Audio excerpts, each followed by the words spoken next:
it really just, it's a full spectrum of food here.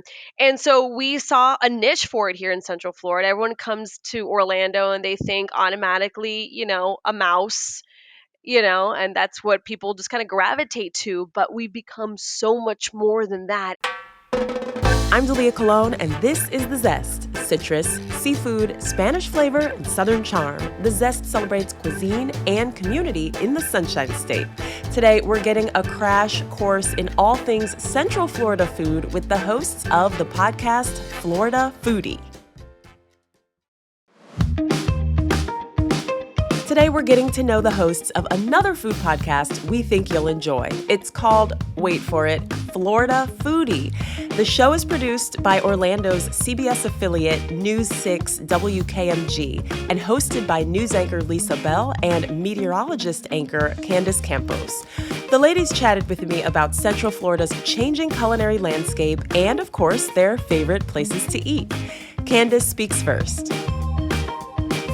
My name is Candace Campos. I'm a Florida resident through and through. I was born and raised in Miami.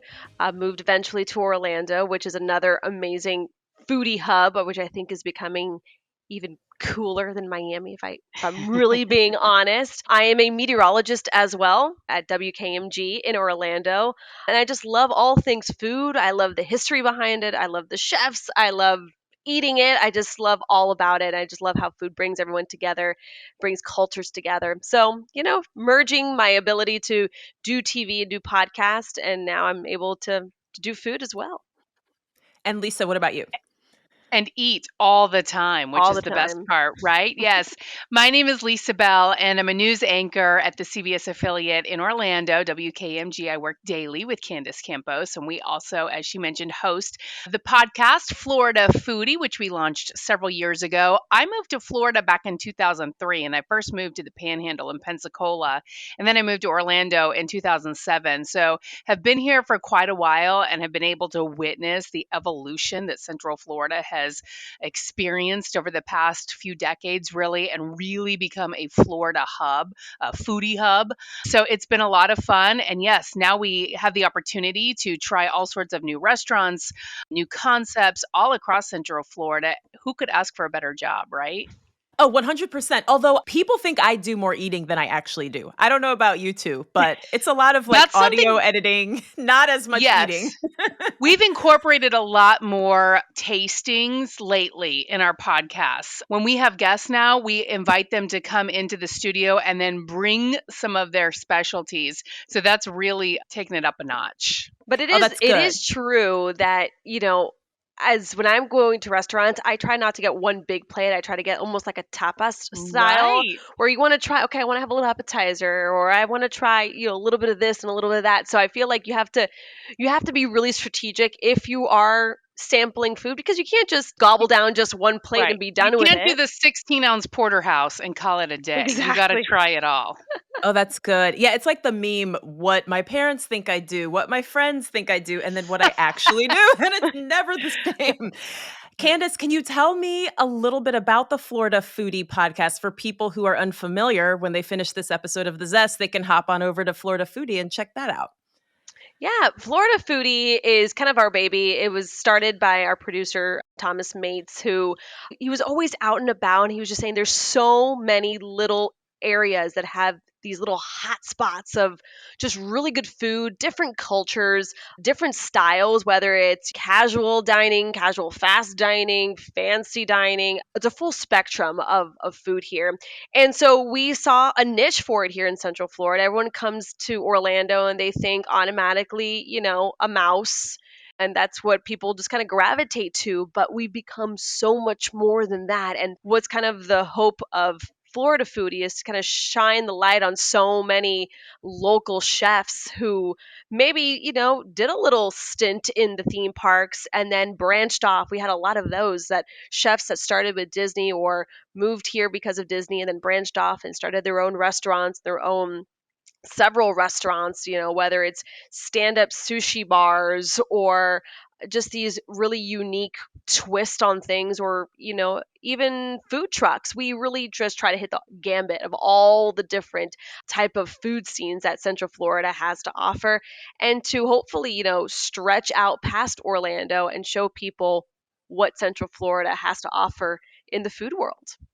That's such a good point, Candace. And Lisa, you used the word evolution. You said you've witnessed the evolution of Orlando's food scene. So what do you mean by that? Because a lot of people, as Candace said, do think of Dole Whip and like a giant turkey leg. Yes. Yes. I mean, even when you are just driving through, and I consider Orlando to be really not just Orlando, but all of Central Florida. And no matter what community you drive through, whether it's Sanford in Seminole County or Mount Dora in Lake County or places in Volusia or Brevard County, and certainly in Orlando and even places in, Osceola County, all throughout this region, we have some amazing restaurants, some now Michelin rated restaurants. That was not the case 20 years ago. And as Candace said, you have these chefs who started out at Disney, maybe as a 20-year-old, and now they have these world-renowned restaurants scattered all across Central Florida that people are coming to, not to go to Disney anymore necessarily, but to actually try out some of these restaurants. So that's really the big difference. And I mean, you see that in communities across the country, really, and in many places, the whole food truck thing, which really, in my mind, started a couple of decades ago. It kind of blew up, and now we've seen these people who have just become famous, and they started out in a food truck 20 years ago, but they've developed such a following, and so much of that also has to do with social media. I mean, we have chefs now who are being discovered that we may not have ever discovered before if it weren't for social media, but now people are seeing them, they go viral, and the next thing you know, you got a line a mile long out the door, and it's fun to watch. And we really do. I mean, the spectrum of who we interview too on Florida Foodie is, so you never really know who we're going to be interviewing, because we can go from a Michelin star, chef, somebody who maybe has made dinner for the Obamas and for Oprah, but then at the same, the next episode, we're interviewing a dad who started a bagel company out of their home with his son, with their sons to teach them. I need you to name names. Who are we talking about here? And is making enough money selling bagels to pay for their kids' college. So she's specifically talking about Chef Art Smith, who was Oprah Winfrey's personal chef. We had him on the podcast years ago. Amazing. Yes, and he started out at Disney. Okay, so this was a podcast where we asked him one question, and our podcast is usually about 30 minutes long. And we asked one question, and I think that was it. Candace, did we even get to ask one question? It was just one. He's a good talker. Yes, we had him on, I think, during COVID, and you can ask him one question, and he could have his own talk show because he's ready to go. But he has Chef Art Smith's Homecoming Kitchen at Disney Springs, and he's a Florida native. So he's amazing. I don't recall if he's a James Beard Award winner, but if he's good enough for Oprah, that's really all you need. And then who's this bagel king you're talking about? And Princess Diana, by the way. He also cooked for her. So, yeah, I mean, the list of names that he has worked for, just incredible. So we featured a couple of people who've started their own bagel companies, and really many of them started during the pandemic. And so Candace is talking about the father and son. Oh, Bagel Boys. Bagel Boys. And they are in Winter Garden, and their bagels were phenomenal. And I love those stories too, because this guy, he's working with his kids, and he's teaching his kids who are young so many incredible lessons. But we've also featured a company called Jeff's Bagel Run, and they have an incredible story too. I don't know if you've heard about them. No, but I do want to say that your producer Thomas is amazing. He's typed in the chat, Bill Caldecott, if I'm pronouncing that right, is the bagel guy, because people are going to want to look him up. And then tell me about the Bagel Run. So good. So they started out in Winter Garden, a Ocoee area, and they have plans to expand nationwide. We were one of the first people to feature them, but they started out kind of right around the pandemic, and started out making bagels in their home. Jeff, his wife Danielle, she's from New York, and he had just been laid off. I think he was working for Target, and he'd been laid off, and they had some kids, and they had both worked in retail, kind of in the management system side of things for a long long time. And she said he was kind of depressed. But she's like, you know what? You need to do something. Make me some bagels, please. And he'd never made a bagel in his life. So he starts baking bagels. And, he says the first few that he made, she's like, terrible, terrible, terrible. And again, she's from New York, and it brings back so many childhood memories for her of sitting in her mom's car and eating a bagel. And finally, he nailed the recipe, and she's like, this is it. You did it. Don't do anything else. And then they started kind of posting them, because they had so many bagels, on Instagram, and it just blew up. This was during the pandemic when people weren't really going out, and they were kind of selling them out of their house.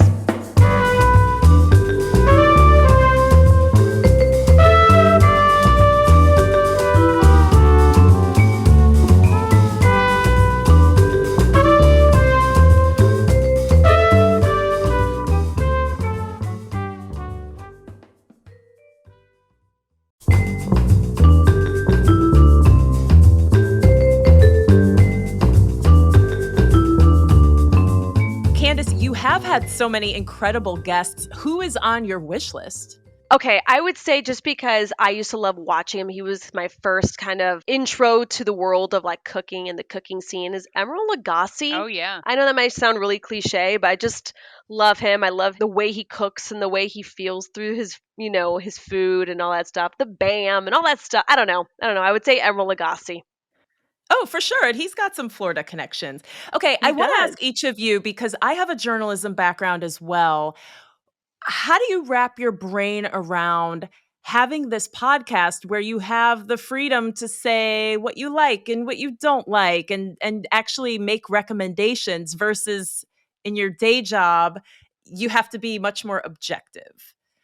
Well, the good news is we're talking about food, so it can't be that controversial, right? Like, and I don't everyone, know. yeah, some things, but everyone loves food and can relate to food. And we have so many great restaurant owners and chefs here. They all have a unique story, and that's what the bulk of our podcast is about, is just kind of telling their story. And so the only time our opinion really comes into play is when we're actually toward the end of the podcast getting the opportunity to taste some of the stuff that they bought or they brought along. And I mean, I have to say, they're on the podcast for a reason, because what they do is really good. And so there really has not been an occasion where I've tried something and I've had to spit it out, except for one moment when we were trying some hot sauces. And Oh, they pride Candace is themselves. They traumatized. pride themselves in having the hottest sauce on the market, and they did. And I was trying to not cough my way through the end of the podcast. Oh my gosh. I interviewed a woman who hosts the Some Like It Hot festival, Michelle Northrup, and I had a similar experience. Like, we gradually got hotter and hotter. It was like Hot Ones on YouTube. Yes. Candace, what yes. about you? No, Is there anything you don't actually, like?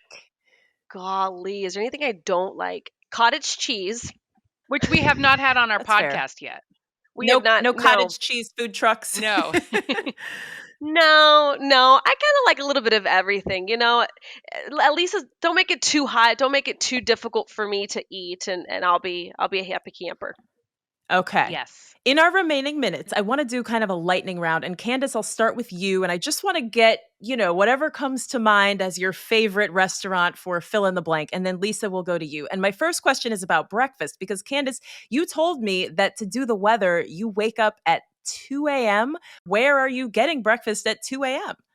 I don't stop anywhere, because nothing good happens after midnight for a few hours, right? So I normally do yogurt, berries, and granola when I'm at work.